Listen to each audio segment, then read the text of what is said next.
देखिए, आज जो 1 जनवरी को मेरे जन्मदिन का इतना बड़ा महोत्सव मन रहा है, उसके पीछे श्री राम जन्मभूमि के मंदिर में श्री राम के प्राण प्रतिष्ठा हो रही है।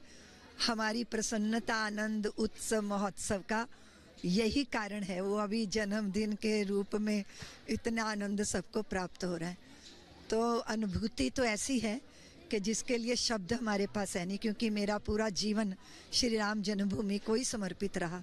हम वो भाग्यशाली पीढ़ी हैं जो राम जी को मंदिर में जो है विराजते देखेंगे।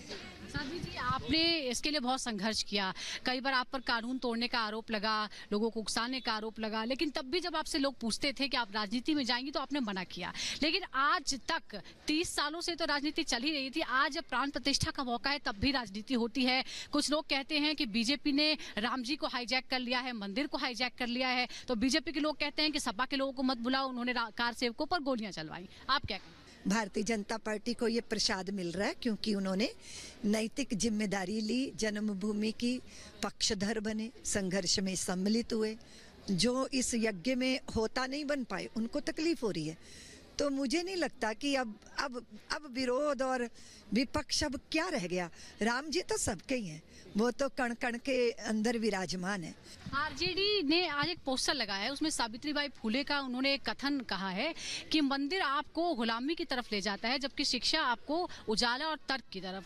आप राम मंदिर के लिए आपने संघर्ष किया, हिंदुत्व और सनातन की प्रखर वक्ता आप रही हैं, और आप स्कूल का संचालन भी करती हैं, और आपका स्कूल आज एक बालिका सैनिक स्कूल में तब्दील हो गया। इसलिए शायद सबसे बेहतर जवाब आप ही दे सकती हैं। कैसा ये संगम है? जब मंदिर में माथा झुकता है तो हम शिक्षा ग्रहण करने की तैयारी कर रहे होते हैं। विनम्रता तो चाहिए ना, गुरु शिष्य परंपरा के प्रति श्रद्धा तो चाहिए ना।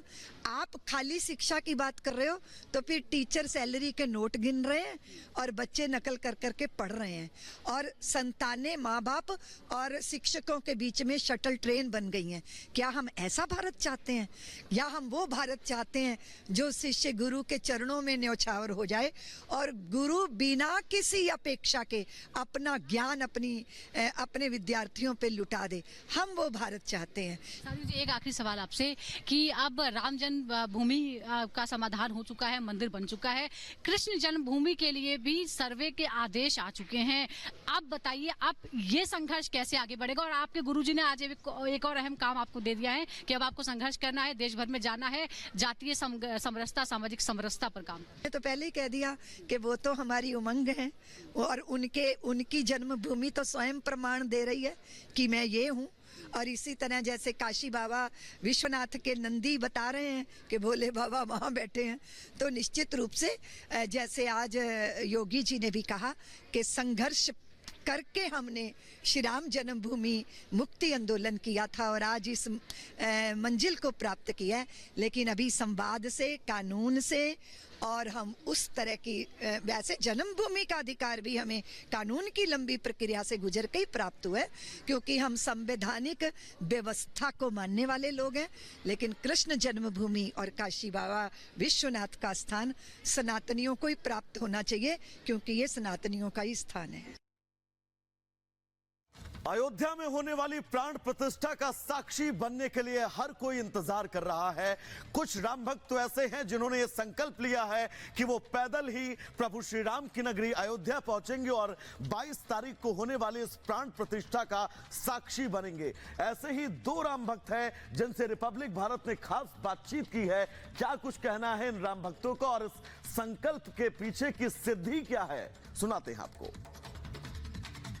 22 जनवरी को भगवान राम का प्राण प्रतिष्ठा कार्यक्रम होना है, और उससे पहले पूरे देश में एक उत्साह देखने को मिल रहा है। हमारे साथ 2 ऐसे युवा हैं जो कि पैदल यात्रा करके भगवान राम यानी कि अयोध्या तक पहुंचने की कोशिश करेंगे, और साफ तौर पर ये यात्रा शुरू हो चुकी है। अभी हम सेंट्रल दिल्ली में मौजूद हैं, और इस यात्रा के दौरान हमने इनको रोकने की कोशिश की और इनसे जानने की कोशिश की है कि इनकी यात्रा कहां से कहां तक ये जाएंगे। साफ तौर पे पहले तो आप अपना नाम बताइए, और बहुत बहुत शुभकामनाएं आपको इस यात्रा के लिए।